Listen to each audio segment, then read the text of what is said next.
The event of the past have highlighted the need for police reform in our country, in our community. Our advocates, victims, and their families are crying out for accountability, transparency, and changes to improve police policies and build mutual trust and respect between the police and the community and police. I've always said that the two must be on the same page, working together in the interests of our city as a whole. Last year, on June the 10th, if you can recall, we met in this same room the day after George Floyd's funeral, and I, along with council members, signed Executive Order 1-67 on the use of deadly force in the Houston Police Department, banning excessive use of force, banning chokeholds, requiring that officers have a duty to intervene, restricting when officers can shoot at moving vehicles, called for a use of force continuum, requires officers, when possible, to give verbal warnings before using deadly force, and requires comprehensive use of reporting. I signed that, and many of the members of City Council joined with me in signing that on June the 10th. I will say that many of these things that we put in place through the executive order, those things are still being debated in Austin at the Capitol or being debated up in D.C. But those things are, in effect, already in the city of Houston. The task force also indicated that while these measures represented positive steps in the right direction, the department should add the following, and that is a ban on no-knock warrants for non-violent offenses.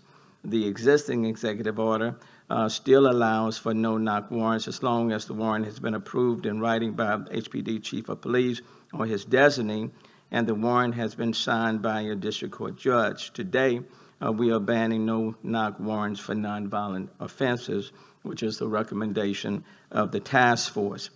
On June, and I do want to acknowledge also at the outset this task force that was headed by Larry Payne. You're going to be hearing me mention his name several times, along with the members of the task force, the 45 members.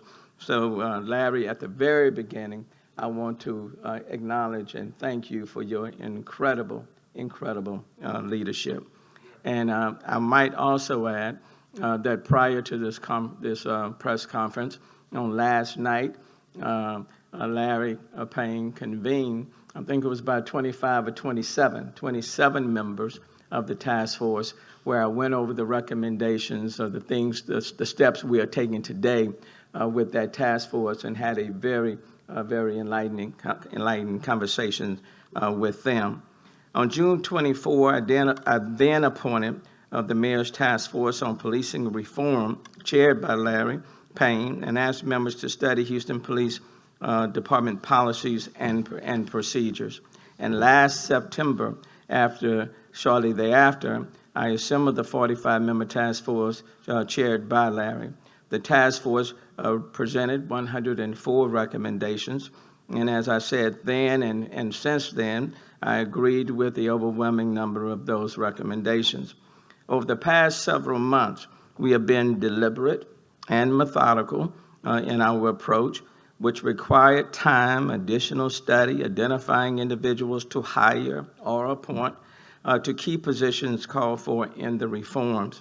And quite frankly, the lack of funding affected the implementation and execution of some of the key recommendations.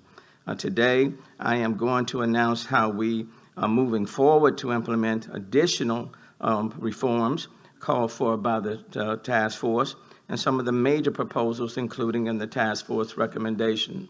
In a brief summary, we are changing the Houston Police Department's policy on body-worn cameras.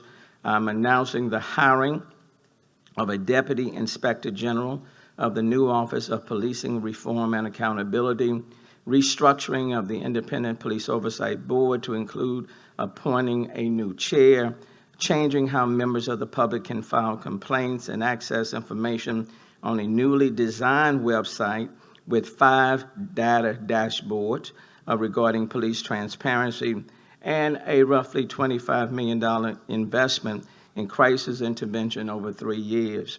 The task force recommended that we integrate respectful, consistent, and meaningful community engagement and input into existing work practices, including recruiting, training, patrolling, and promoting. We are expanding community engagement into cadet training, as well as post-training in that first year.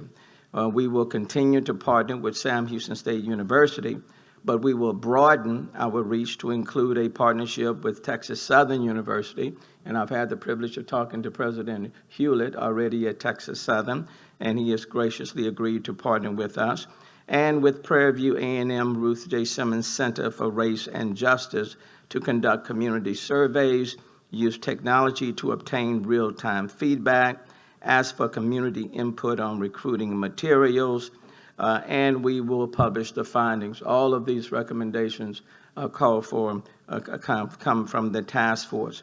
We are already utilizing a video circulating using officers, for example, in sororities and fraternities in order to encourage others to join the Houston Police Force. In the past, in terms of the application process, we have asked for people's credit scoring. We will no longer be asking for credit scores anymore. And we will continue to hold and expand our PIP meetings. With regards to independent oversight, the task force recommended that we overhaul the current independent police officer board to support a full-time paid administrative and investigative staff accompanied by a diverse civilian board to hold HPD accountable to a higher standard. Today, I am signing an executive order restructuring the board and appointing Steve Ives, the President and Chief Executive Officer of the YMCA of Greater Houston, to serve as the Independent Police Oversight Chair. Steve and I have had several conversations over the last several weeks about his role in serving in this capacity, and the conversations have been very constructive and productive. And quite frankly, Steve has said it not one time but several times, Mayor, this is a defining moment in our city, and I am here and ready to serve.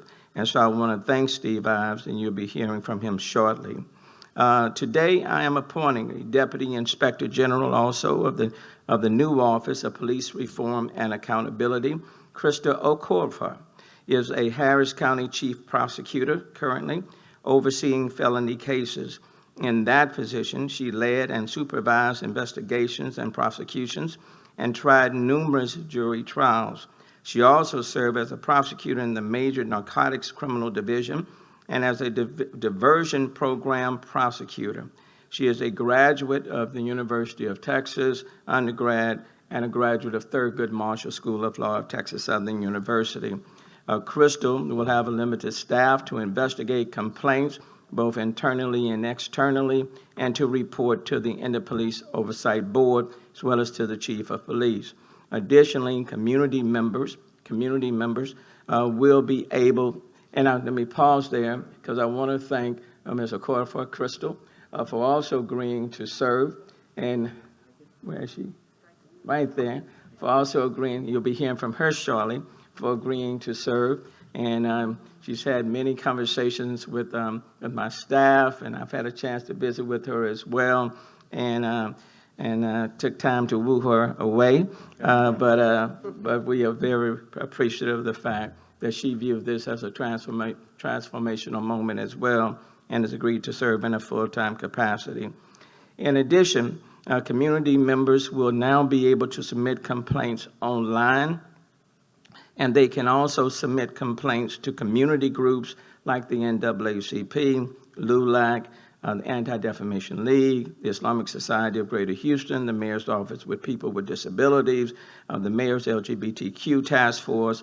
They certainly, and others, can accept complaints and then forward them on to the office.